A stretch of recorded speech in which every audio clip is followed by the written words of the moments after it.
comment ça va et comment va la santé?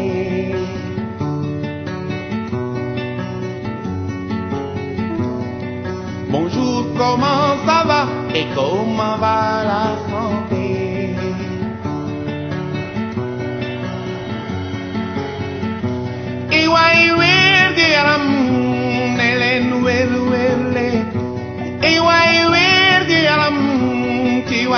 Asalaamaaleykum auditrices et auditeurs de la 106.8. Nous voilà de nouveau dans votre émission Santé, une émission qui se passe tous les mardis de 16h30 à 17h30. Nous nous excusons de ce léger retard. Donc mbokk yi asalaamaaleykum dellusiwaat nañ ci seen émission wérgu yaram wala boog santé. Donc di émission bu ñu leen di jagleel chaque mardi donc de 16h30 à 17h30 ñuy am plaisir toujours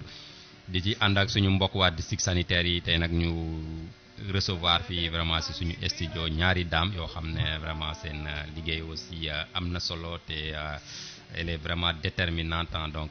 si biir santé wu nit. Donc suñu présenté woo di ngeen comprendre lan moo tax mu wax loolu,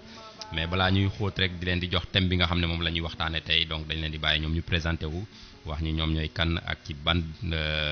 structure en fait ban branche la ñuy liggéey ci biir district sanitaire u Diofior. Ñu ngi basé au niveau du centre de santé de Diofior. Comme ça après ñu mën leen a présenter aussi thème bi nga xam ne moom la ñuy waxtaane tey. Donc ñu commencé à ma droite soxna si salaamaaleykum. maaleykum salaam wa rahmatulah. Allez-y. ñu déglu ñoo ngi leen di nuyu yéen ñëpp. man la madame Sène jógee district Diofior di faj foofu affaire bët. maa ñëwoon tey pour leeral leen ci benn feebar bi ñuy wax glaucome. man ak sama assistante bu baax bi muy présenté wu soxna si. asalaamaaleykum mbokki mi maa ngi nuru ku nekk ci turam ak santam. maa ngi tudd Yande Senghor nekk assistant fii ci ophtalmo bu Diofior bi. yow madame Sène merci Yande wax na ko léegi donc assistante la au niveau du service ophtalmologique bu centre de santé. lan mooy mission wu service ophtalmo ci hôpital. mission service ophtalmo. lenn moo tax ñu jóge sax ñëw fii pour dimbale nit ñi. parce que gis-gis lu am solo ci nit la. su demee ba muy am gàllankoor nga xam ne kon nit ki am na problème. parce que gis-gis lépp lu nit di def rek te foog naa leerul ci moom am na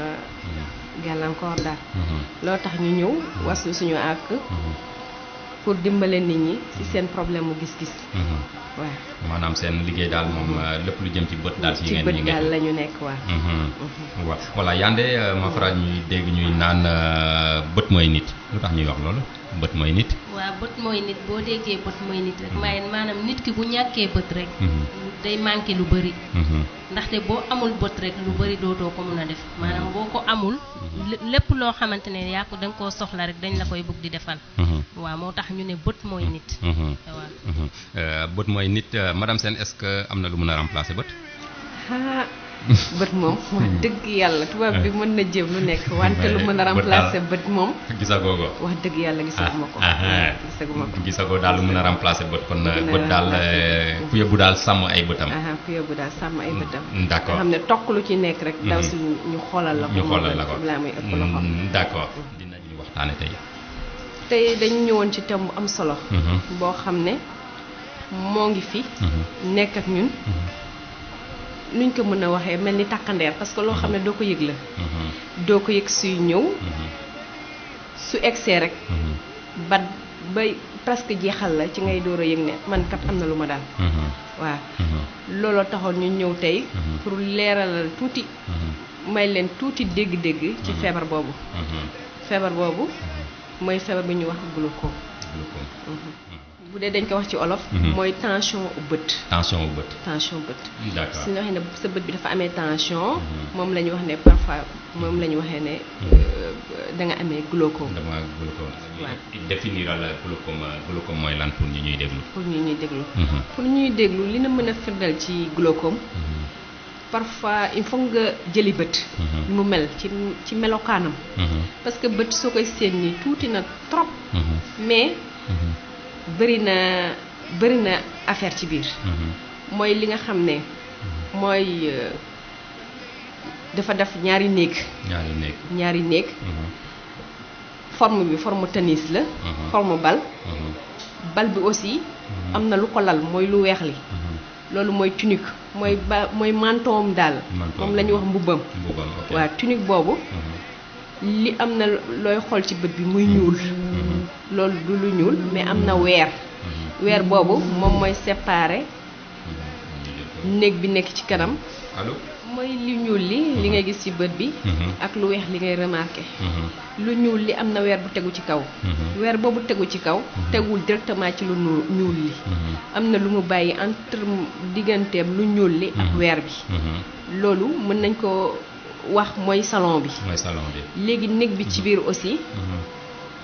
bal boobu lu tax mu téye am na benn gel bu fa nekk. du ndox carrément mais ndox mu woy. ndox mu woy boobu moom moo téye bal bi ba mu bët bi ba mu mel ni forme bal. léegi ci diggante boobu entre salon bi ak néeg bi ci biir. am na lu nekk ci diggante bi ñu ko wax fer bi. fer boobu. moom mooy faral di dem ba weex tàll ñu naan ko cataracte. moom moo nekk ci diggante bi. lu ñuul li wër ko téye ko. voilà. léegi kon bokk xam ngeen ne bët dañ koy séen nii rek mais bari na ay bagages ci biir. voilà. léegi suñu ñëwee ci pàcc moomu. glaucome côté yooyu lay ñëw. glaucome soo ko déggee mooy tension bët. voilà. léegi bal bi ëfu ba dëgër noonu la bët bu amee tension li ci gën a bari noonu lay def day ëfu ba dëgër. parfois tubaab bi naan ko bal de bille. bal de bille parce que day dem bille de bois. bille de bois. mooy kii bi bët bi day dem ba dëgër këj. mel ni kii daal bul yooyu bulu kii yooyu. bulu bois. waaye noonu lañ koy tuddee. parce que su yàggee pression boobu. moom mooy dem ba bët bi day taweeku ba yem. loolu la ñuy wax tension bët. léegi li faral di indi loolu. mooy ndox yi. am na ndox boo xam ne moom la ñuy woowee humeur aqueuse. ndox moomu mën na dem ba bari ci bët bi moom mooy yóbbu ba bal bi taweeku ba sës. walla loolu ndox mi fi muy jaar ba génnaat foofu bloqué faf ndox mi mënatul génn mu taweeku ba sës. su yàggee nag mu naj sidit bi nga xam ne mooy gis ci nit. bi indi deret bi pour irriguer pour dundal bët bi. su najee foofu moom mooy indi gàllankoor bi. ñu naan ko glaucome parce que su najee foofu rek day dem ba rey sidit bi. voilà. loolu la ñuy wax ne glaucome. moom la ñuy wax glaucome. mën na ne daal que glaucome nit attrape glaucome c'est un ensemble de facteurs. waaw ensemble de facteurs yoo xam ne dañuy posé wu du benn feebar mais loo xam ne. physiologie. moo dundinu bët bi. mooy dem ba changé. voilà su demee ba changé. mu indi gàllankoor ci ginnaaw jàllul ci kanam jàllul mu bës ci ginnaaw. su bësee ci ginnaaw. mu dem fekki reen bi nga xam ne moom mooy dundal bët bi. di indi gis-gis bi. foofu lay rey. loolu tax glaucome nekk feebar bu doy waar. parce que suy liggéey loolu yëpp. li ci gën a bari doo ko yëg. waaw fii balaa nga koy yëg. comme commencé na bët bi commencé na dee ndànk-ndànk. ngay door a commencé xam ne ah man mi kat li ma doon gis. gisatuma ko. wàññeeku na. su xasee ba egsi foofu tamit. comme ni ñu koy waxee rek. lu xasa dee moom. dundal ko moom yombut li may wax samay malade. dundal ko moom yombut. tout à fait. glaucome ñan la faral di dal. glaucome ñi muy faral di dal. am na ñaari façon glaucome yu ñuy wax glaucome primaire mooy glaucome bi nga xam ne dafa jékki-jékki rek déclenché wu ci nit ki te dara indiwu ko benn feebar lalu ko. waaye mooy glaucome primaire. glaucome primaire boobu dañ koy gis ci xale dina dal xale bébé mooy liir wi juddu indaale ko. day fekk ne mën na am dafa amee malformation. bët bi ni mu war a motewul noonu am na loo xam ne dafa fatt fi nga xam ne foofu la ndox mi di war a jaar. léegi su fekkee ne foofu ndox mi di war a jaar fatt na ko. xale bi day ñëw bët yi dañu rafet rëy. ñu ne ko yow ah sa bébé bi moom bët yi rafet nañ rëy nañ macha allah. plus que ngay observer xale bi muy màgg bët yi dañu gën a rëy. day dem ba bët yi dañuy noo bëtu nag dijj ñuul kuk lu ñuul li presque mooy gën a bëri li nga xam ne moo weex moo li weex ci bët bi ñenn yi dañ ko wax ne bët yi rafet nañu xam nga mag ñi naan nañu wax ne borom bët bu rëy du màggee ay bët mais parfois aussi xam naa ne yooyu lañ doon gis loolu tax ñu ko doon wax ñu junj ne loolu lañ doon gis tax ñu koy wax li ci gën a bëri heureusement boobu parce que ñenn ñi suñu xoolee seen doom mu jaaxal leen nañ teel a daw hôpital léegi pour ñu gis leen loo tax su commencé fii bala xale bi di am at sax docteur yi li ci gën a bëri dañ koy détecté dañu xam ne lii glaucome la waaw dañu xam ne lii glaucome la parce que bët yi dañuy rëy continuer di gën a rëy dañu dem ba lu ñuul li ëpp lu weex li dem ba kii bi weer bi mel ni lu xaw flou subitement yaay ji da koy constaté teel ko indi ñu xam ne lii glaucome la donc boobu mooy glaucome primaire glaucome primaire chez l'enfant mooy congénital bi mooy bi nga xam ne xale bi da koy judduwaale beneen bi aussi mooy glaucome primaire boobu primaire à angle ouvert mooy boobu bi nga xam ne ndox mi li muy génn normal na mais kii bi fi muy seggee tame bi fi muy seggee moom mooy am problème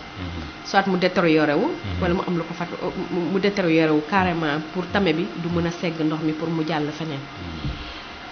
foofu fi muy gën a feeñee mooy ñi nga amee ñi am 40 ans li ci gën a bëri en plein service la leen di fekk plein service ñuy liggéey jékki-jékki ne ko ah man kat gis ma wala sama bëti dañu commencé lëndëm 40 ans wala ñu ñëw consultation ne la man mii kat sama gis-gis dafa xaw a lëndëm comme 40 ans la am li ngay njëkk xalaat mooy presbytie mooy problème ñi nga xam ne dañu am gis-gis mais 35 ans 40 ans lay commencé yéeg ci kaw 50 ans 60 ans yooyu parce que foo leen gis ñoom dañuy sol ay lunettes effectivement dañuy sol ay lunettes du problème mais nit moo mel noonu cellule moo mel noonu plus que ngay màgg plus que muy bàyyeeku même sa deru yaram bi sax plus que ngay màgg plus que muy bàyyeeku li nga xam ne moo doon xëcc di régler di bàyyi ah loolu mooy dem ba day commencé yaafuus il faut nga dimbale ko ak ay lunettes pour nga mën a di lire bind yu sewat di xool yenn yi léegi li xool lu jege léegi ki la wax ne 40 ans am dama am problème bu bët sama gis-gis leeratul loolu lay njëkk xalaat moom ci moom comme yàgg na dégg presse bi si loolu lay njëkk xalaat mais soo demee enquête au fond ci enquête yi rek mën nga suspecter que kii xaaral ma xoolal ko lii wala ma dem xoolal ko defal ko yeneen examen pour xool parce que li ci gën a bëri ñi muy dal glaucome 40 ans yi day fekk ne am na ku ko am ci famille bi c'est presque héréditaire am na ku ko am ci famille bi voilà su fekkee ne am na ku ko am ci famille bi nag mieux vaut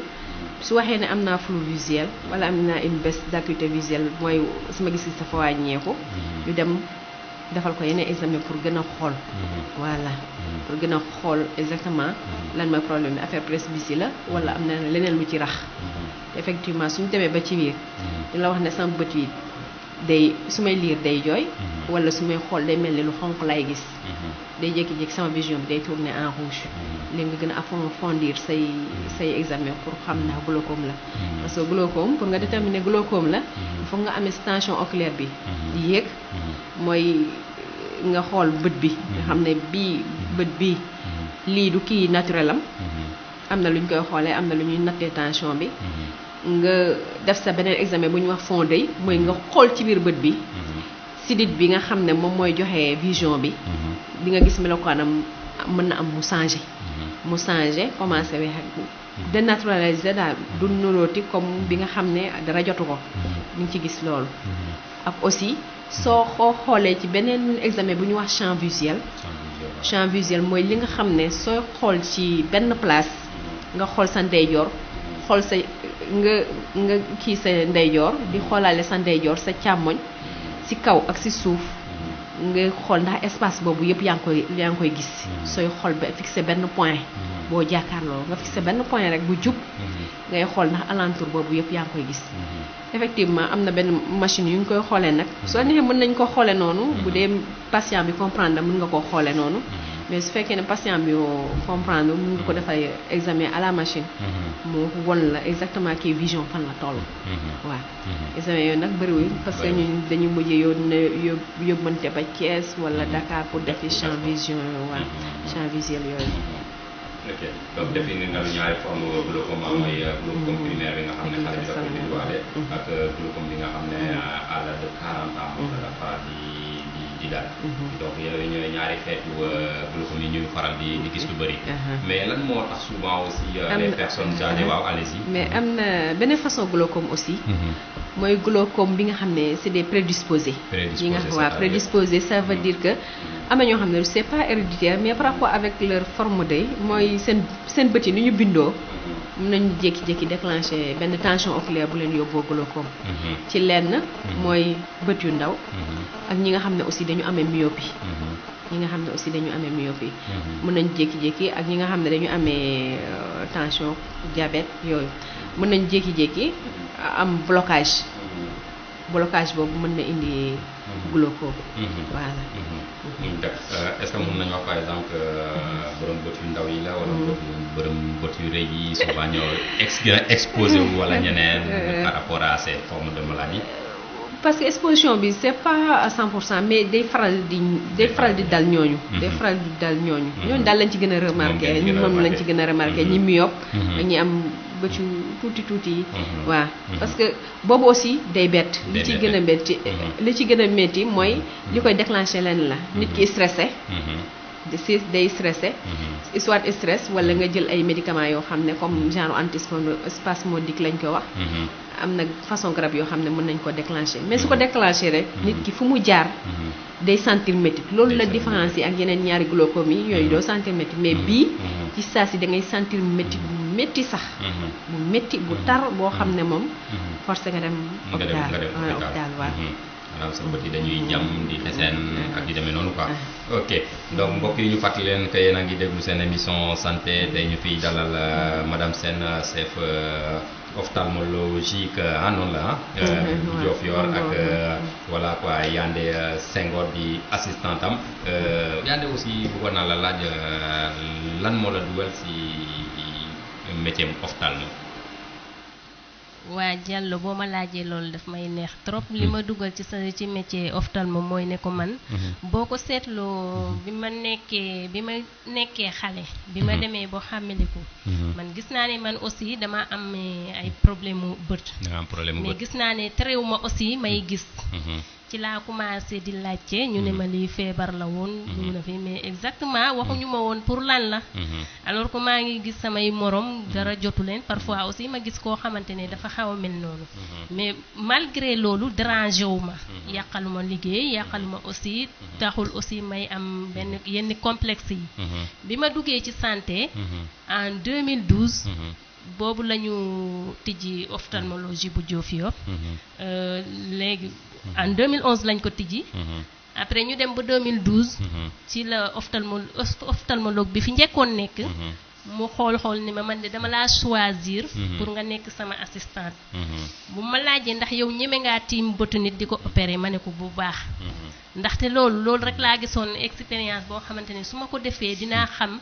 lan moo waral ma am lii waaw loolu moo ma ci njëkk gën a dugal après aussi médecin bi fi nekkoon muy docteur Diaw nekk nit koo xamante ne aussi daf maa bëggoon te yàlla tax mu ne man bu dee bëgg ngaa dem foofu amul benn problème xaaral ma yóbbu la foofu man loolu moo ma yóbbu ophtalmo ma dem ophtalmo aussi gis nit ñi gis jafe-jafe yi ñuy am parfois nga gis koo xamante ne dafa jékki-jékki mënatul gis maanaam gumbo te li ko yóbboo loolu nekkul loo xamante ne lu waroon nekk la mais négligence la ak ñàkk xam loolu moo tax ma gën a jàpp ophtalmo voilà merci merci Yandé donc mbokk yi dégg ngeen témoignage boobu donc lan moo ko dugal ci ophtalmo ba aujourd'hui mu nekk assistante au niveau de voilà du district sanitaire de Diofior ñu koy souhaiter rek bonne continuation ci loolu madame Sène suñu dellu siwaatee rek ci glaucome est-ce que mën nañ méngale glaucome avec l'âge parce que dañ gis ne souvent nit ñi plus ñuy âgé plus ñuy am ay problème mu bët faral nañ di dégg aussi mag ñuy naan man dama am problème mu cataracte et tout ça lan mooy faral di andi loolu cataracte ak glaucome est-ce que benn lañu peut-être tey waxtaane bu ñu cataracte mais bëri na liñ koy faral di dégg souvent si personnes âgées ñu am ay problème mu bët waaw loolu dëgg la parce que âge ak feebaru bët parce que nit ki plus que muy dund plus que muy constater li nekk jafe-jafeem mais nag plus que ngay dund aussi plus que say cellule say li nga xam ne moom mooy dund ci yow di màggale ànd ak yow loolu moom dëgg léegi li nekk différence entre glaucome ak cataracte glaucome wax naa la waxu tension la voilà bi may commencé tout début di expliquer forme bët wax naa la ne bët dafa mel ni bal mais bal tam si boo xam ne dafa am néeg sarale boobu entre néeg ak sarale bi bunt bi moom mooy fer boobu moom mooy dem ba weex tàll ñu naan ko cataracte kon boobu glaucome ak cataracte xam nañu uute tuuti mais nag cataracte mën na dem ba indi glaucome cataracte mën na dem ba indi glaucome loo tax chaque fois même suñu demee sur le terrain suñu dépisté suñu la waxee nag sa cataracte bi mot na rek demal nga opéré ji ko voilà parce que cataracte nekk na feebar boo xam ne moom tamit jotawul du métti du def dara mais nag dangay dem ba xam ne man mii lu weex tàll lay gisatuma sax nit ñi mënatuma xàmmee nit mënatuma parfois moom sama gis-gis du leer su ma jógee su mënuma sax xool naaj bi voilà loolu ki amee cataracte moom moo la koy kii bu dee glaucome moom mën na di gis mais une vision en tuyau li ci digg bi dina ko gis ba mu leer mais li nekk ci alentuuram comme li ma la wax sànq xool di xool ci digg bi en tout temps continuer ngay xool ci sa càmmoñ ak sa ndeyjoor ci kaw ak ci suuf parce que moom effacement bi day demee côté yi li ci gën a bëri te effacement bi ci côté yi lay ñëwee ci glaucome effacement ci côté yi lay ñëwee bu dee cataracte nag li ci gën a bëri yow da ngay xool ne affaire bi kat dafa teg nuage di gën a teg nuage ba weex tàll xam nga li ma la wax li nga xam ne kii wetam yi ñooy commencé lëndëm di ñëw keneen kii kat man kat sama vision bi man mënatuma xàmmee kanamu nit xàmmeetuma kanamu nit ba mënatuma sax nit ki taxaw mën ma la wax ne nii la toll wala nii la toll xam nga xaw nañu uute tuuti kenn nag mën na continuer vision mais vision de tuyau moo ngi xool li ci digg bi mais li ci wet bi yëpp ak li ci kaw li ci suuf gisatu ci dara loolu lëndëm na est-ce que mën nañ ne par exemple donc am glaucome donc vision day wàññeeku maanaam ki am glaucome balayage bu bëri walla day gën a rétrécir day dem ba am vision de mais mun nga am glaucome quand même continuer am une vision mais sa vision day wàññeeku voilà d'accord foofu mooy problème bi bu dee cataracte nag bu dee glaucome soo ko opéré du tax nga delluwaat ni nga meloon bu dee cataracte soo ko opéré mën nga amaat sa vision bu leer waaw tandis que am sa vision bu leer glaucome xasee dal moom même avec opération même avec traitement dañuy sauver vision de tuyau boobu li fi nekk rek pour mu yéexal lëndamaayu bët bi rek mais tôt ou tard bët bi day fay. est-ce à dire que glaucome kenn mënu ko faj bon d'après li ma ko expliqué dafa mel ni glaucome moom su la xasee dal boom li nga am daal day gën di néew mais mënatul rëy daal voilà loolu est-ce que du dem ba jeex bon day dem ba jeex léegi na gumbaloo nit bon day gumbaloo nit moom foofu moom mooy stade final am point de vue kii terminal am mooy gumbaloo nit mais li ci traitement bi pour nit ñi bañ a décourager moom mooy pour gumba bi yéex bañ a gaaw feebar la bu ñuy retardé loolu la dañ koy retardé mais nag pour faj ko moom loolu moom jafe na ko d'accord donc mbokk yi dégg ngeen ko donc glaucome a ngi noonu donc ku bëgg a participer ci émission bi mun nga def 77 866 97 25 77 866 97 25 wax nañ ko bët mooy nit donc c'est l'occasion si vous avez des questions su ngeen amee lu leen jaaxal voilà mun ngeen ko laaj fii mais aussi ñoom dinañ leen wax voilà mun ngeen leen a fekk aussi au niveau du district sanitaire de Diofior nañ ci ñëw ci kanam tuuti si wàllum prévention naka ngeen di def bay prévenir yooyu mais naka ngeen def aussi bay teel a jóg ci seen i problème bët balaa muy trop tard parce que bët dafa sensible donc lu nekk war nañ koo toppatoo bu baax a baax suñu doon wax aujourd'hui sur les manifestations de la maladie glaucome nan lañ manifesté woo ci nit li muy manifesté woo ci nit mooy pour ñu xam ko xaw na jafe tuuti parce que lenn nit ki du ci yëg dara du ci yëg dara du ko metti comme vision fi muy jubal moo ngi koy xool mu leer ci moom du constaté ne alentour baa ngi dem moo ngi du constaté ne li nga xam ne moom moo ko wër moo ngi dem dégg nga léegi nag su demee ba en un certain stade avancé li koy njëkk a indi mooy man kat gisatuma bu baax boobu nag fekk na ak suba ak bët yi siit aussi ci lecture ak parfois aussi ngay xool mel ni lu xonk ngay xool te li ngay xool soo laajee keneen xonkul ci moom loolu mu voilà loolu mooy indi nit ñi loolu daal moo leen di indi loolu lay manifesté woo daal su ñëwee ngay door a constaté dégâts yi mu def yëpp parfois examen yi loo xam ne daal nit ki mun na ko yëg ba xam ne man glaucome la am comme yeneen maladie nga xam ne soo gisee yenn signes rek nga ne man dama am palu wala dama am lii ak leneen voilà noonu rek lay def un ensemble de signes boo xam ne nit ki day jékki-jékki gis ne vraiment am na jafe-jafe yi mu indi ko li ci gën a bëri moom dañ la wax ne sama gis-gis dafa wàññeeku waaw soo questionné ba ci biir nga xam ne nga laaj antécédent familial am mooy famille bi ba amul kenn ku ci amee lii ak lee ak ku ci amee glaucome dina la expliquer soit kenn ci famille bi wala lee yow ngay def say recherche dégg nga mais nag am na beneen glaucome bu ñu wax kii glaucome par fermeture de langue glaucome par fermeture de langue boobu moom laa la doon wax sànq nit ki day yëg métti bu tar bopp bi di métti bët bi dëgër këcc mu am envie wëccu biir bi di métti waaw boobu moom laa doon wax ne mooy glaucome bi nga xam ne stress moo koy déclenché voilà ak kii nuñ ko waxee ak parfois médicaments yenn médicaments yi comme antispasmodique yooyu dañ koy déclenché mooy yi ma la doon wax aussi bët borom bët yu ndaw yi li faral di gën a daal ak ñi nga xam ne dañu myope voilà ñooñu lay faral di gën a dal dina dal ñeneen ñi mais ñooñu lay faral di gën a dal yan xeetu glaucome ngeen faral di jànkonteel fii devant la zone fii devant la zone glaucome primaire bi bu kii bi nan lañ ko waxee à angle ouvert moom la ñu gën a jànkonte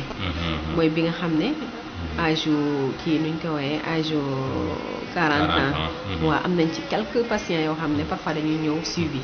gaa détecté am na ñu ci détecté pour ñu dem xooli mais li ci gën a bëri aussi dañ leen di suivre parce que soo ko xasee ba am c'est une da ngay suivre da ngay dem rendez-vous à vie comme tension yaram rek da ngay dem rendez-vous à vie dégg nga parce que lépp il faut ñu jox la ay garab yooyu moom mooy tere bët bi gaaw a fay bu dee fekk na mu fay aussi mu bañ bët bi tuur parce que mën na dem xam nga bal soo ko ëffee ba mu ëffu mën na dem ba toj bët aussi noonu la mel loolu tax ñuy faral di wuy si un rendez-vous même gisatuñu mais dañuy ñëw rek pour aar seen bët yi voilà c'est quoi en fait j'ai envie de te demander parce que souvent dama ko faral di dégg aussi ñuy naan par exemple diw dafa am tension mu wàcc ci bët bi c'est quoi le lien entre tension ak bët là aussi loolu mooy tension secondaire yi parfois ku diabète mën na dem ba am ko par rapport ak kiyam ku amee tension aussi mën na dem parce que tension nekk na loo xam ne day yàq bët aussi de même que diabète dañuy dem ba day yàq bët bi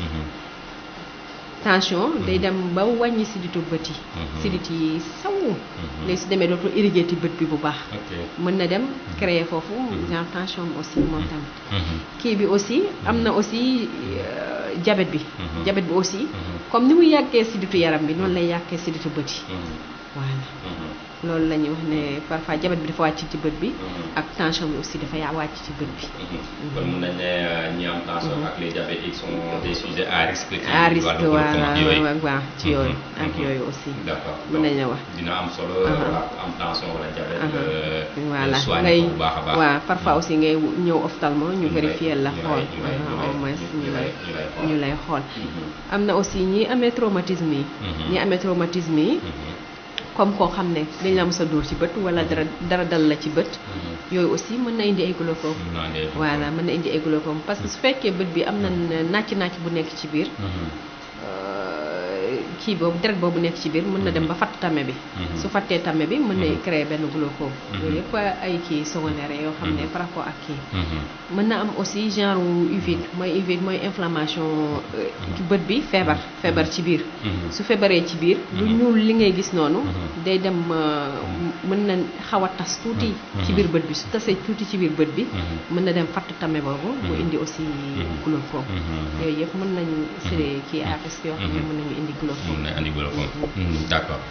merci madame Sène ci information yu baax yooyu leer yooyu en tout cas nga ñuy dox ci wàllu glaucome am na solo bët di nekk loo xam ne aussi dafa sensible comme ni nga ko waxee donc bëri na ay parois bëri na ay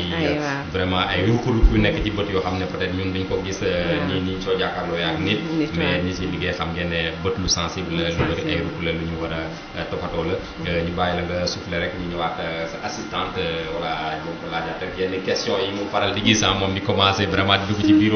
ci bureau voilà quoi consultation bi et tout ça ñu faral di gis su nit ñëwee di consulter wu ngeen koy defar ay chiffres naan ko xoolal liiral A B am na ñoo xam ne dañu am jafe-jafe yooyu parce que jànguñu école ngeen leen di woon ay yeneen façon xeetu signes yooyu naan ko ndax looy gis ni rond la wala leneen pourquoi ngeen def examen préliminaire yooyu. waaw examen boobu mooy wone moo lay won ne ko bët bu nekk gis-gisam fii la toll ndaxte ko bët bu nekk dañuy natt gis-gisam bu fekkente ne nit ki am na gis-gisu fu sori foofu nga koy xàmmee avant muy dem ci machine bi waaw ñu faral di gis souvent aussi que nit ñi jamono ji léegi soo waxee nit rek mu ne la man dama am problème mu vision commencé di takk ay verre am na ñoo xam ne sax voilà dañ ciy noosaale verre bu ñu jot rek ñu sol donc loolu bokk na aussi peut-être ci xeesu message yi nga xam ne war ngeen ko mën a lancer aussi ci le choix ak aujourd'hui lunette est-ce que ku nekk lunette boo jot nga sol wala dafa am nit ku nekk ak ay lunettes am. waaw côté boobu. ñu ngi ciy doog a ñëw mais baaxoon na ñu yàgg ciy wax ndaxte boo ko seetloo ñu bëri dañoo am habitude de lunette bu ñu gis rek sol te bët boo ko solalee lunette boo xamante ne moomu ko tout le temps day jéem a def le tout pour dabi vision boobu maanaam degré boobu lay def le tout pour jéem koo dabi ci biir dab boobu bu fekkente ne mënu koo dabi loolu mun na andi nga jékki-jékki gis say bët ñuy jooy mbaa ñuy xonq mbaa aussi ñuy xasan lu bari dañ leen ciy indi am na ci ñoo xamante ne aussi dañuy dem ba nga xamante ne dañ ciy abusé wu duñu mos a xam ne lunettes yi moo leen koy def mais dañ ciy dem aussi ba yàq seeni bët waaw bari na ci ndaxte dangay dem rek ñu jox la ay lunettes ngay sol voilà merci Yandé donc je pense que dinaa la fi invité émission spéciale ci wàllu loolu parce que baax na faral nañ koy gis ci école bi ak vraiment ci mbedd mi da ngay gis sax ku dem xew guddi mu sol ay lunettes naan man dama myope ak samay vision leerul di noosaaleeg yooyu parce que am na ñoo xam dañu yaakaar ne voilà quoi affaire buzz la affaire kii la te je pense que comme ni nga ko waxee war nañ def attention ci verre yi ñuy sol parce que mun nga yaakaar ne yow da ngay corriger wala en tout cas da ngay dox sa jamono comme ni ñuy wax xale yu jigéen ñeeg yooyu bu mujj yàq say bët ci yoo xam ne vraiment comprendre donc c'est quand même du sérieux donc le choix des lunettes yu ñu war a sol donc je pense que dinañ def émission spéciale ak yow ci loolu noonu pour sensibiliser un peu la nouvelle génération ci choix yi madame Sène suñu dellu soit tey ci glaucome traitement glaucome nan lay demee. traitement glaucome une fois que maintenant nit ki ñëw na ngeen détecté ko ba xam ne ki dafa am glaucome. traitement glaucome. collyre yi bëri nañ. collyre le plus souvent première chose mooy ñu jox leen collyre. ay collyre. mais su fekkee ne bébé bi la. kooku moom directement chirurgie lañ koy defal. su nekkee aussi ki nga xam ne bët bi day métti comme bi ma la wax ne sànq angle fermé. mooy bi nga xam ne stress moo ko déclenché wala kii. boobu da ngay traité urgence bi. mais nag chirurgie après chirurgie lay dem. mais su fekkee ne glaucome primaire bi le plus souvent mooy traitement médical. mooy ay collyre yi daal lañ leen di jox. te collyre yooyu c'est presque à vie. c'est à vie parce que soo ko deful tension bët bi day yéeg. su yéegee gis-gis day gaaw a fay. soo fekkee mu fay aussi bët bi wax naa la comme bal rek la soo ko ëffee ba mu sës rek day toj voilà léegi looloo tax ñoom dañ leen di suivre presque toute ta vie soo xasee ba am feebar boobu dañ leen suivre di la xool ndax yow garab yi lay jox ndax moom lay jëriñ dara ndax moom wàcce tension bi wala wàccewul tension bi su demee nag ba ñu sës ba ñu xam ne lii wàccewul tension bi mën nañ la référé ci spécialiste yi ñu dem bu dee opté nañ pour chirurgie ñu xool pour déem a def ay bulles de filtration pour xam pour ndox mi ñu mun koo jàllale daal loolu def ndox mi tout pour mu mën a jàll dem feneen avant muy tëj bët bi wala mu def leneen waaw mais li jiitu moom mooy médical dégg nga pour glaucome yi nga xam ne pour mag la bu dee pour bébé moom chirurgie dégg nga bu dee pour ki nga xam ne moom def ko bett mooy bi nga xam ne stress moo ko indi ak yooyu boobu nañ la si urgence bi dañ ko lever pare métier bi dañ ko lever pare mais par la suite li ñu lay wax moom ñu def chirurgie pour beneen bët bi parce que le plus souvent benn bët lay dem bi nga xam ne par stress boobu moom li ci gën a bëri benn bët bi rek lay bloqué après mu dem mu def beneen bët bi ñu gis ne souvent je ne dirais pas à 80% mais en tout cas am na 10 personnes yoo jël d'habitude 7 yi duñu nangu ku leen defal chirurgie parce que nit ñi dañoo ragal chirurgie c'est vrai que yow yaa ngi liggéey ci loolu mais man aussi je sais que suñ ma proposé woon tey chirurgie balaa ma ko def dinaa ko xoolaat parce que opéré bët moom war na yéeme de xam nga loolu moo tax daaw am naa ci lu ma xaw a métti tuuti ba ma découragé sax parce que daaw ma may ko organiser sama camp bi ñëw na ba fii def ci benn sport pour ñu gars yi ñëw opéré cataracte nag ute nag glaucome wax naa leen ne cataracte suñ ko opéré suñ ko dindee mën nga am chance delluwaat sa gis-gis mu gën a leer mais bu dee glaucome moom comme ñenn ñi aussi dañu naan nga fa jaar aussi voilà bu dee glaucome moom glaucome wax naa la ne fi ñu la fekk rek foofu la ñuy taxaw démarrer bu dee cataracte nag fi ñu la fekk dañ lay yóbbu feneen mais glaucome moom fañ la fekk foofu lañ lay fekk ànd ak yow accompagner la pour loolu ngay foraatu tuuti bañ a dem bala voilà mais bu dee cataracte ñun dañu wax ne opération bët mais opération bët nekk na opération boo xam ne yow doo gis sax deret doo ko gis loo xam ne presque li muy jël ci minute néew na bu dee 10 minutes 15 minutes du ko sax parfois donc c'est devenu une pratique du ko mët waa c'est devenu une pratique risques yi bëriwul bu risques yi wàññeeku nañu carrément ak kii bi ak technologie bi ni mu avancé risques yi franchement kii nañu nan lañ koy avancé nañu parce que gis nañu ne ñi ñu jëloon daaw amuñ ci wax dëgg yàlla macha allah amuñ ci problème dafa sans souci suivre nañu sans souci ñu suivre nañu sans souci kees xanaa lenn rek moo ci xaw a jafe tuuti am nga mag pour di dem hôpital di ñëw dafa métti il faut ñuy am ñu leen di accompagner di leen accompagner di leen suivre seen rendez-vous yi suñu respecté rendez-vous bi amul benn problème parce que loo xam ne opération boo xam ne deret du ca génn xam nga loolu taxul ñuy wax opération comme ni ñuy réelee turu opération waa amul aussi dañu gis comme ni nga ko waxee waaw nit ko wax dafa sensible opéré bët déjà dama gis ne su la nit laalee rek wala dara dugg sa bët ni ngay amee jafe-jafe suñ ci buggee dugal ay amul dara amul pince bët ni mu tuutee loolu la matériel am tuutee parfois sax doo ko sax gis doo ko gis waxuma la deret sax dafa am voilà loolu daal waaw moom lañ doon ñaax population bi pour ñu ñëw opérer parce que maywaat nañu ren ji jeudi bi incha allah jeudi bi ni di ñëw ni suñu kanam may nañu foofu ay opération cataracte yéen donga ko moom population Diofior ak Fimela kii arrondissement Fimela yëpp yéen donga ko moom yéen donga tax ñu mayee si ko c'est à coup de millions yoo xam ne dañ ko mayee si rien que ay nit def seen effort bàyyi seen fépp ñëw à des kilomètres pour ñëw faj si leen waaw ngeen ñëw profité ci loolu d'accord donc je pense que loolu franchement dinañ ci taxaw bu baax a baax balaa émission bi jeex parce que loolu c'est une information quand même de taille que jeudi prochain donc am na vraiment opération buy am au niveau du centre de santé donc ñu may si vraiment ay consultation ak ay opération pour waa cataracte ak yeneen donc je pense que loolu dina baax ngeen jàllale message bi bu baax a baax mais dañuy ñëw rek toujours si traitement yi rek par rapport ak pôle yi nga wax et tout ça est-ce que souvent aussi du ay traitement yuy coûté cher yoo xam ne aussi souvent nit ñi dañu am jafe-jafe aussi pour dem rendez-vous di jënd collier parce que su fekkee collier aussi ay flacons yu ndaw lañ la jox nga war a koy tuufoo chaque jour semaine bu nekk nga war a renouveler sa collier est-ce que c'est pas aussi coûteux pour les populations au niveau local waaw foofu moom dëgg la foofu aussi ñoo ngi ci jéem a convaincre labo yi ñuy jot tuuti parce que jot labo yi am na yenn labo yoo xam ne dañuy jaar ci hôpital yi waxtaan ak ñun su ñëwee du waxtaan ak ñun ñu wax ne wax dëgg yàlla glaucome comme commencé na bëri parce que yenn feebar dañu commencé feeñ dañu wax ne dañu feebar yooyu amuñ fa woon sax mais xam naa ne peut-être amoon na fi technologie moom moo ko mayewul ak nit ñi aussi xam yoonu hôpital moo ko mayewul moo taxoon ba nit ñi gisaguñ ko woon mais médicaments yi ça coûte cher am na yenn yoo xam ne cher wuñu mais am na ci yoo xam ne wax dëgg yàlla cher nañu extrêmement cher pour nit koo xam ne wax dëgg yàlla gisul fi mu jëm bay liggéeyal boppam xaalis ma la walla bay liggéeyal boppam xaalis pour mun a jënd ay garabam pour mun a aar ay bëtam waaw su fekkee en plus aussi gisatul c'est un peu doy na waar daal mais war nañ ci jàpp ñoo ngi doon wax pour ñu jàpp ci et puis ñoom yóbbu nañ suñu doléance ñoo ngi xaarandi daal yàlla baax na nañ ci jàpp bu baax aider population yi vraiment prise en charge parce que déjà pour jot hôpital rek jafe-jafe la su médicaments yi buggee ñëw cher aussi comme ni ko waxee doole yemul noonu vraiment day daal di jafe-jafe yi gis nañ ne pot aussi ni mu tuutee noonu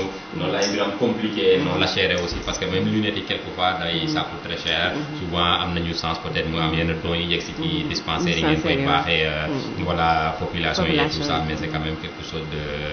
très cher quoi voilà vu maintenant la cherté vraiment de cette maladie peut-être il faut miser sur la prévention. Aujourd'hui, est-ce qu'il y a possibilité de faire de la prévention si niveau glaucome ak yeneen maladies yi nga xam ne ça tourne autour des yeux. Prévention glaucome surtout glaucome prévention yomb parce que bu fekkee ne am nga ay antécédents xanaa nga teel di dem xanaa di surveiller sa bopp bu fekkee ne am nga ay parents yoo xam ne ils sont glaucomatés di am nga ay parents yoo xam ne ils sont glaucomatés dans ces cas là mën nga am prévention bi mooy lenn nga commencé kii sa bopp yedd sa bopp de temps en temps nga dem hôpital ñu defal examen nga xool à partir de 35-40 ans mais récemment jot naa sama benn collègue maa ngi koy laaj ma ne ko est-ce que parce que science day avancé dañu wax ne 40 ans ñu commencé def consultation wala 35-40 ans ñu commencé def consultation si tu as des parents glaucomateux mais récemment il m'a dit que même il en a trouvé chez des adolescents ma ne ko kon bokk si yow amee ay parents rek mieux vaut nga teel a ñëw à partir de 10 ans au moins nga ñëw ñuy xool di la surveiller ñu xoolal la par rapport à champ visuel ak sa kii defal la fondé xool exactement ndax c'est normal sauf que nit ñi amuñu voilà culture boobu noonu soo sentiré benn affaire parce que su fekkee da lay dal un moment ensuite mu disparaître ñëwaat et tout ça duñu am réflexe su dem tant que ñoom tëdduñu si lal rek ñoom duñu am sens su dem malheureusement souvent suñu njëkk si hôpital day trop tard ouais tout à fait bon je pense que waxtu bi ñu mayoon mu ngi jeex mais dañuy ñëw rek ci événement wu jeudi prochain bi donc ban heure lay commencer ku ci bugg a bokk nan ngay def est-ce que da ngay ñëw inscrire avant est-ce que am na looy fay donc je pense que c'est important aussi ngeen lancer message bi ak ñan la concerné justement pour consultation yi noonu consultation kii camp cataracte bu 28 jeudi 28 bi ñi mu concerné mooy ñi nga xam ne dañu amee cataracte ñi am cataracte mûre am na ñu jotoon recensé mais taxul mu doy parce que may nañu au moins 50 kits yoo xam ne dañu wax ne pour ñu ñëw opérer léegi ku bu ci bëgg a bokk ci ñi ñu opérer mën nga ñëw bindu ci liste bi parce que moom mooy gën a yomb parce que mënoo ñëw ci jour ba ñu bëgg laa détecté ci jour ba day métti da ngay ñëw bindu soo bindoo après ñun ñu xool par bu dañ lay opérer ñu bindal defal la ay liste dugale ci liste bi nga toog xaar saran su jotee ñu defal la opération bi amul benn fay lenn lu dul sa ordonnance bi ngay fajoo suñ la opéré ba pare suñ la opéré ba pare sa ordonnance bi ngay jël rek ngay jënd mais amul lenn looy fay hôpital da ngay ñëw ñu inscrire la nga toog xaar saran su jotee ñu defal la opération bi nag jarul dara ngeen di tiit madame Sène a ngi foofu ak yéen lépp lu leen jaaxal lépp lu leen jaaxal su wàlla ngeen ñëw soo ñëwee ñu gis ko ensemble ñuy opéré aussi mooy ñi fi ñëwoon daaw rek amul benn problème heure bu ñu jaaxle wala bu ñu gisatul aussi lu ñu xamul ñun dañ leen di woo de temps en temps ñu woo woo leen ñu xam ne ñuy def ak malade bi ne kañ amul bàyyi noonu malade man kay ñoom lay ragal ñu respecter seen rendez-vous yi ak respecter seen traitement bi voilà loolu rek la ñu d'accord nañ ko dina am respecter inchallah allez-y et puis ñoom li ñu maye si ren yaakaar naa Diofior suñ ko consommé ak alentour bi yëpp foog naa jafe-jafe yu bëri dinañ wàññeeku parce que du yem ci bii dañ dolli beneen incha allah d'accord suñu jógee ci boobu dañ dolli beneen incha allah d'accord Yandé ñu ñëw ci séeréer donc voilà par rapport ke andoona yee ten waru jeg hôpital Arhamis Fenagra nu mbarum organiser maaga camp cataracte pour vraiment opérer we njegna cataracte xum message waago cooxit aujourd'hui we andoona yee a njega cataracte pour de mbaago ngar hôpital Diofior ndiki fogu leen leya nuun rek we xum nu xa andoona yee ɗeet loxaay kidako kan niɓa to o ɗeet loxangam ferule ka o ge'a teranik fur o wene o feet ndax roog nu mbaganga ngarid ardaba fe nu ɗeetel a soɓanga to a fada wat nen xan nu mbindel liste fe a soɓanga to fade wat nen itamit xan nu coɗel rendez-vous fa andoona yee ten na xana a moƴu mat bola kan fa lakas se gara xeɗa nuun itamit we andoona yee den ndefu maak we ndefna kam pin ke to a njeg jir leen nu mbexey ndimle a den bo dem mbaru a ngarid bo a mbi'anel tigeene yaam tigeene jege ndafit jege dara xaƴa paas ne o paasit ka bo Diofior wala boog ordonnance ke andoona yee ten o jikka après fe to ordonnance kaaga waage may ba a fad junni fu teemeed ɗik kon sa akinoox yo yaam maak we andoona yee den ndefu kam pin ke to kena dama den to mbaagate a tet a refa ref tiga andoona yee kana dakna saate a cinj yaam o kiin oxe waaga teerna il faut o kiin a ɗoxan il faut o kiin a dimle an to kiin oxene andoona yee ten moofu meen pour a dimle an xaƴa a war a waago jalik ka andoona yee xana ɓisiid saate fe o njiriñ kon nu sa'akinoox ne nu nantuna nu mbitin neen damtin neen bo xum nu xa andoona yee jega façon xa nanna nen mbindof o ɓisiidin o feet ndax roog meeke refna Diofior i teel nu ɗeet bo la Arhamis se fada yaam Arhamis o feet rek yoqu teen iyo jërëjëf voilà merci Yandé message fe leera mbokk yi yaakaar naa ne dégg ngeen message bi ni mu leere ci wolof mais en même temps gën naa leerandi ci séeréer mbokk séeréer yi ñuy déglu donc képp koo xam ne yaa ngi déglu émission bi xamal ne occasion yaa ngi noonu en tout cas waa district Diofior joxaat nañ leen beneen opportunité pour képp koo xam ne am nga mag bu nekk ci sa kër wala en tout cas gis nga koo xam ne am na ay problème mu bët donc nañ fa maye benn camp cataracte boo xam ne dañuy opérer te doo fay dara donc vraiment fexe leen ba ñëpp ñi am jafe-jafe cataracte c'est l'occasion vraiment ngeen yóbbu leen pour que non seulement ñu consulter leen pour seen i cataracte mais vraiment ñu traiter leen opérer leen et tout ça loo xam ne da nga ci waroon da dem paas ci fay ci ay xaalis dem ci ay rendez-vous soo demee ñu andil la ko ba sa gox Diofior yaakaar naa ne soo dëkkee Diofior wala soo dëkkee alentour yi doo fi paas 1000 francs pour yegg foofu donc yaakaar naa ne am na solo ngeen bañ ko sagane fexe ba jeudi inchallah ngeen dem teel a dem nag vraiment rang foofu pour ñu mun leen a opérer mais comme ni mu ko waxee aussi képp koo xam ne war nga mun a def consultation avant opération bi nga dem àllarba suba inchallah nga dem foofu ci district Diofior soo demee donc service ophtalmo donc sooy dugg Diofior di nga ko gis ci sa gauche donc ngeen dem foofu ñu consulter leen programmer leen vraiment pour ngeen mun a def seen i opération donc je pense que loolu dina am solo et que dina leen joxaat aussi beneen sens pour déjà ngeen mun a retrouver seen vision aussi gën a mun a dundaat parce que comme ni mu ko waxee nga bët mooy nit soo dematee ba gisatoo day naka lépp dañ la koy defal te su boobaa day daal di gën a métti madame Sène lan ngay tàggoo. li may tàggoo mooy en séeréer. voilà en séeréer ah waaw formidable parce que man dama la gisee dama yaakaar ne déggoo séeréer. acca lay séeréer in nan. ok foole séeréer mi madame Sène Amina Sarr mi gardu men pour lay fanun affaire glaucome. affaire glaucome a refay jirlan nanga ano beta parce que na gara nangi nogi anda mais ke bala yihan asuba abisa ke moƴna may fop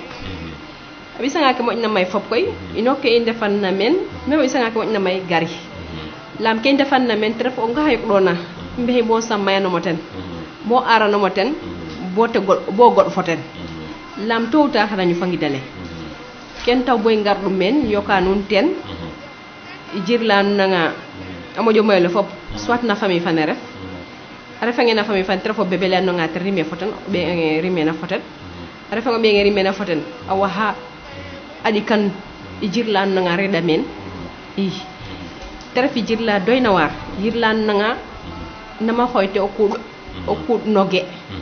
lamano guɗaw ge olo mi ko lay hanga fadida rek asba guɗaw ge olo fop ke andonga ten ge fop a guɗan lam hano ge a ke jubna mais ke lakoma fop wat katinoge o garanga koy mi ko layi hanna suma bisa ka fop kete ganna bis mom o kin waxati ron mom tit na ki anno nga tref men ino hani mbi tubo ara no moten ara nom tamit ngidalo afonyo baxo lama no banga ngit tension ngida ngoyat lama no bata ngidale fof la no bata ngidale bo ngidale sadik e wakati hed a heda tange rek a wax baxu e kenta do boy ngar dum men xane ille ya pafal na ana waxtu fane kete ci na in maye imbadal lay tamit na sere bon no nu mbaxo antenne mayu e na ke waxtu fane ci na in ten mayeru kenta boy imbaxo nday fanon men boy jafi lakas nay lanu aussi comme ke yande lay nanun xator aja kan katrak fana ci tena chirurgie katrak opération katrak kelano opération fana na oy baxwe na ka tay bolé opération la té metti rafna ci nga avancer bo opéré nge rofambe fana rek décoller nel watna nel kol fano rit nay hof ret nay hof gara nay hof inu nge danun yay mako fi gor mako ni fana kam pinke nu sikta dem bodé ngar nu sikta dem bodé ngar la man sikay jirle anja occasion wi na kata sax angar angara mbajanit na nun angara nga mbajanit na nun koy nunen def na men tous soirée nun biside den de ngara mbajo na jam angat na jam ambot na jam ka so mi sala na nun une men fa nun ku ka jalla na nun aussi une men imena centre de santé fa ne ciunganu voilà merci madame Sen merci Yandé ci teewaat bi ngeen teew ci Fimela FM mbokk yi information baa ngi noonu donc waxtaan nañ lan leen glaucome lan moo koy joxe ak nan lañ ñuy moytoo glaucome wala en tout cas nan lañ koy traité liñ ci mën a def comme accompagnement mais nouvelle baa ngi noonu aussi donc am ngeen possibilité vraiment jeudi inchallah donc ngeen dem le matin à l'hôpital de Diofior parce que am na benn camp cataracte bu fa nar a am et je pense que ñëpp ñi nga xam ne ñu ngi souffrir en tout cas ci wàllu mel noonu donc am ngeen chance ñu opérer wala en tout cas ñu consulter leen donc ñi bugg a def préconsultation donc suba la ci mercredi bi opération yi dinañ tàmbale toute la journée donc du jeudi donc appel baa ngi noonu képp koo dégg nga jotali ko keneen ki képp kuy dund ak koo xam ne dafa am jafe-jafe ci wàllum cataracte aussi mu dem ci district Diofior parce que c'est une occasion vraiment pour se prendre en charge et comme ni mu ko waxee kenn du fay dara donc c'est gratuit donc nouvelle baa ngi noonu ñu leen di jaajëfal donc ci teewaay bi ngeen teewoon tey Fimela FM leen di jox dig daje rek beneen mardi inchallah